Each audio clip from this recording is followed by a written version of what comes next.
सोचिए, अगर एक दिन अचानक पूरी दुनिया की बिजली बंद हो जाए और आसमान से उतरने वाली रहस्यमयी रोशनियां इंसानों को देखते ही राख में बदलने लगे, तो आप क्या करेंगे? आज की कहानी कुछ ऐसे लोगों की है जिन्होंने एलियंस के कब्जे में जा चुकी दुनिया में जिंदा रहने की आखिरी उम्मीद नहीं छोड़ी। कहानी की शुरुआत होती है दो अमेरिकी सॉफ्टवेयर डेवलपर्स बैन और शॉन से, जो एक विमान में बैठकर रूस जा रहे होते हैं। सफर के दौरान अचानक पूरे विमान की लाइटें बंद हो जाती हैं। कुछ पलों के लिए यात्रियों में अफरा तफरी मच जाती है, लेकिन राहत की बात यह होती है कि बिजली तुरंत वापस आ जाती है और विमान सुरक्षित रूप से मॉस्को में उतर जाता है। बेन और शॉन रूस एक खास मकसद से आए हैं। उन्होंने एक मोबाइल ऐप बनाया है जो लोगों को उनके आसपास होने वाली पार्टियों और इवेंट्स की जानकारी देता है। निवेशकों के सामने अपने प्रोजेक्ट को पेश करने जाते समय उन्हें रास्ते में दो अमेरिकी लड़कियां दिखाई देती हैं, जो उनके ही ऐप का इस्तेमाल कर रही होती हैं। ये देखकर दोनों काफी खुश होते हैं, लेकिन जब वे निवेशक के ऑफिस पहुंचते हैं तो उनके पैरों तले जमीन खिसक जाती है। उनका बिजनेस पार्टनर स्काइलर पहले से वहां मौजूद होता है। वह चालाकी से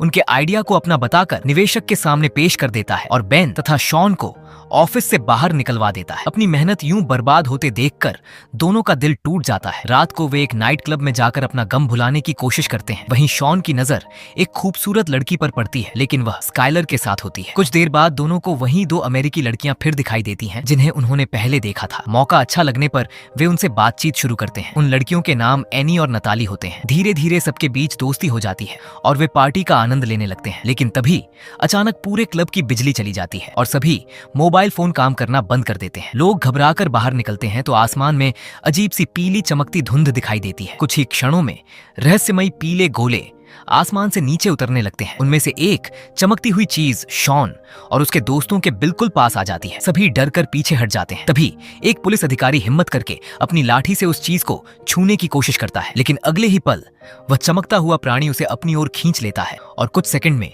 उसे जिंदा जला देता है। ये दृश्य देखकर पूरे शहर में हड़कंप मच जाता है। सैकड़ों चमकते हुए जीव हर तरफ लोगों पर हमला करने लगते हैं। शॉन, बेन, एनी, नताली और बाकी लोग जान बचाने के लिए वापस क्लब के अंदर भागते हैं, लेकिन वे जीव शीशे तोड़कर अंदर घुस आते हैं और लोगों का शिकार जारी रखते हैं। जल्द ही सबको समझ आ जाता है कि ये कोई रोशनी नहीं बल्कि खतरनाक एलियन प्राणी है। उनकी नजर में पूरी दुनिया धूसर दिखाई देती है, जबकि इंसान चमकते हुए नजर आते हैं। इसी वजह से वे आसानी से मनुष्यों को खोज लेते हैं। एक एक करके वे लोगों को पकड़ते हैं और उन्हें राख में बदल देते हैं। घबराहट के बीच कोई शराब की बोतल में आग लगाकर एक प्राणी की तरफ फेंक देता है। आश्चर्यजनक रूप से वह जीव आग देखकर पीछे हट जाता है। कुछ देर बाद स्काइलर भी क्लब के अंदर पहुंच जाता है। सभी लोग एक गुप्त स्टोरेज रूम में छिप जाते हैं, जबकि बाहर मौत का तांडव चलता रहता है। अचानक दरवाजे पर जोर जोर से दस्तक होती है। नताली पहचान लेती है कि बाहर स्काइलर है। उसे अंदर आने दिया जाता है और पूरी टोली कई घंटों तक वहीं छिपी रहती है। सौभाग्य से उस कमरे में खाने पीने का पर्याप्त सामान मौजूद होता है, लेकिन जैसे जैसे दिन बीतते हैं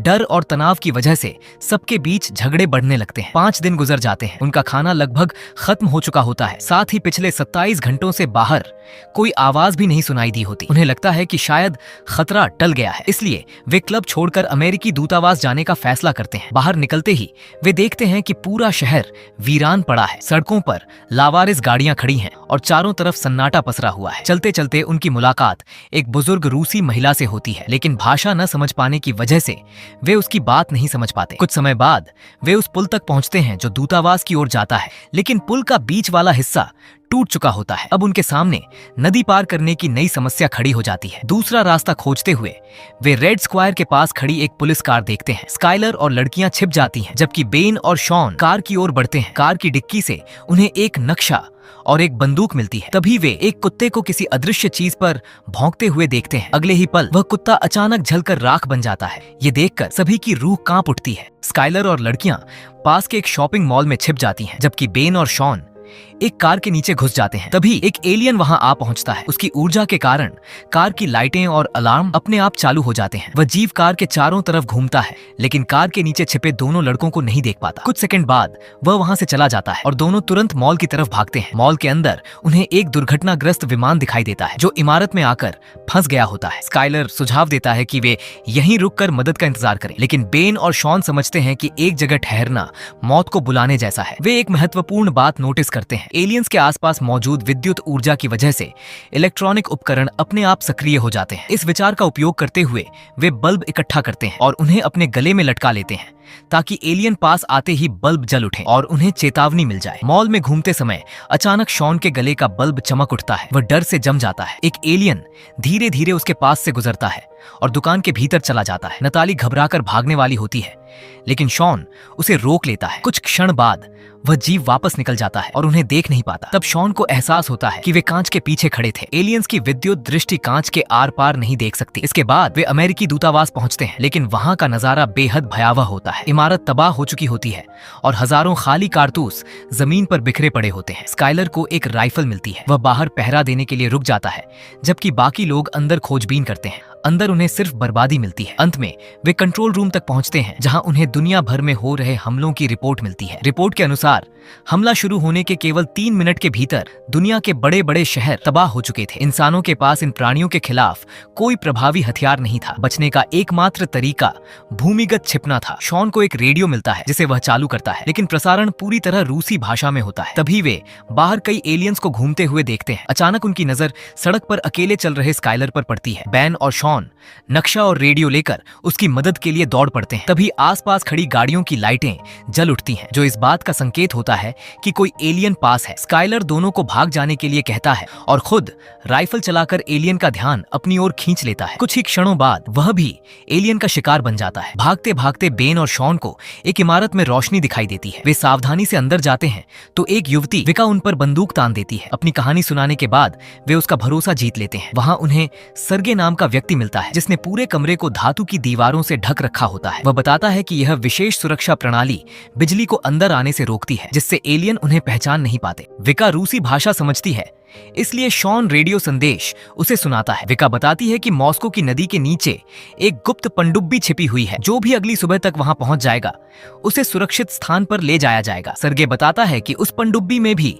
वही तकनीक इस्तेमाल की गई है जो इस सुरक्षित कमरे में है। ये सुनकर सभी वहां जाने का निर्णय लेते हैं। रवाना होने से पहले विका, नताली और एनी जरूरी सामान इकट्ठा करने निकलती हैं। इसी बीच सर्गे बेन और शॉन को एक खास माइक्रोवेव हथियार दिखाता है, जो एलियंस की विद्युत ढाल को कमजोर कर सकता है। तभी एक एलियन लड़कियों का पता लगाकर इमारत में घुस आता है। तीनों भागकर सुरक्षित कमरे में पहुंच जाती हैं, लेकिन जल्दबाजी में दरवाजा पूरी तरह बंद नहीं हो पाता। एलियन अंदर घुस जाता है। लड़कियां कांच की मेज के पीछे छिप जाती हैं। सर्गे माइक्रोवेव हथियार चलाता है, जिससे एलियन कुछ समय के लिए रुक जाता है और उसकी असली डरावनी शक्ल सामने आ जाती है। पहली बार सभी को पता चलता है कि चमकती रोशनी के पीछे असली एलियन छिपे हुए हैं, लेकिन हथियार का असर ज्यादा देर नहीं रहता। एलियन फिर सक्रिय हो जाता है और सर्गे को जिंदा जला देता है। शॉन और बेन एक गुप्त रास्ते से भाग निकलते हैं। नताली डीजल टैंक में विस्फोट करके उनसे मिल जाती है, लेकिन एनी डर के मारे वहीं रह जाती है और एलियन उसे राख में बदल देता है। दूसरी तरफ विका भी बच निकलती है और बाकी लोगों से मिल जाती है। कुछ समय बाद उनकी मुलाकात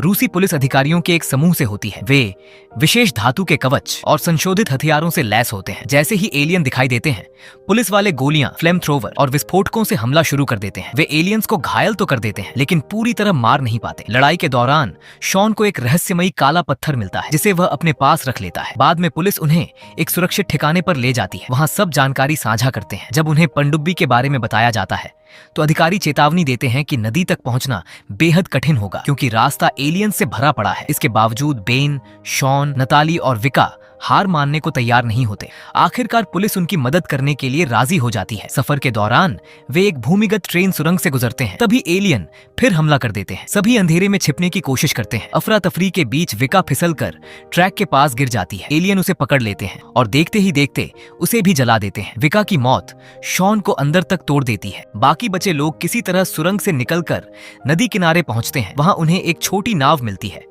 और वे छिपी हुई पनडुब्बी की तलाश शुरू करते हैं। रास्ते में वे अपने खोए हुए साथियों को याद करते हैं। तभी उनकी नाव पानी के नीचे मौजूद एक बड़े पत्थर से टकराकर रुक जाती है। किनारे उतरते ही वे आसमान में उठता हुआ एक विशाल ऊर्जा भंवर देखते हैं। वह शक्ति धरती के भीतर से धातुएं और बहुमूल्य खनिज खींच रही होती है। तभी उन्हें समझ आता है कि एलियंस पृथ्वी के संसाधनों को लूटने आए हैं। कुछ देर बाद उन्हें आखिरकार वह पनडुब्बी दिखाई देती है, लेकिन तभी पास की एक क्षतिग्रस्त इमारत ढहकर उनकी ओर गिर जाती है और सभी बर्फीले पानी में जा गिरते हैं। शॉन, नताली और एक पुलिस अधिकारी किसी तरह तैरकर पनडुब्बी तक पहुंच जाते हैं। वहां पहुंचकर शॉन को पता चलता है कि नताली गायब है। वह कप्तान से थोड़ी देर इंतजार करने की विनती करता है और पुलिस अधिकारी के साथ उसकी तलाश में निकल पड़ता है। एलियंस का पता लगाने के लिए वे अपने मोबाइल फोन सड़क पर फेंक देते हैं ताकि एलियन पास आते ही फोन सक्रिय हो जाए। कुछ ही देर में फोन बजने लगते हैं। उसी समय शॉन फिसलकर गिर जाता है और एक एलियन उनकी ओर बढ़ने लगता है। शॉन तुरंत माइक्रोवेव हथियार चलाता है। एलियन की ऊर्जा ढाल निष्क्रिय हो जाती है। पुलिस अधिकारी सीधा हमला करके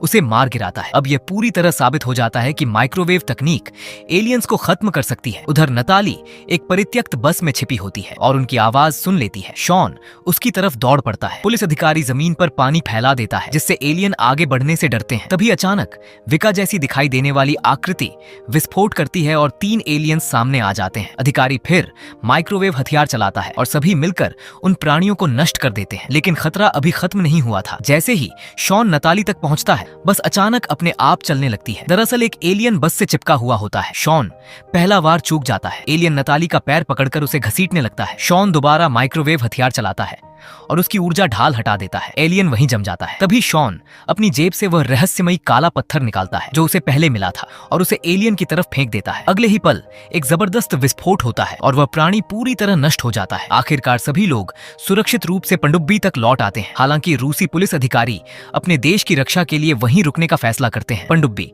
मॉस्को छोड़ देती है। सफर के दौरान नताली अपनी मां का छोड़ा हुआ संदेश सुनती है। इसी बीच रेडियो पर खबर मिलती है कि दुनिया भर में बचे हुए लोग अब एलियंस के खिलाफ लड़ना शुरू कर चुके हैं। ये सुनकर पनडुब्बी में मौजूद सभी लोगों के भीतर नई उम्मीद जाग उठती है और यही मूवी खत्म होती है। दोस्तों, अगर आपको वीडियो पसंद आई हो तो like and channel S Y Roman को सब्सक्राइब जरूर करें।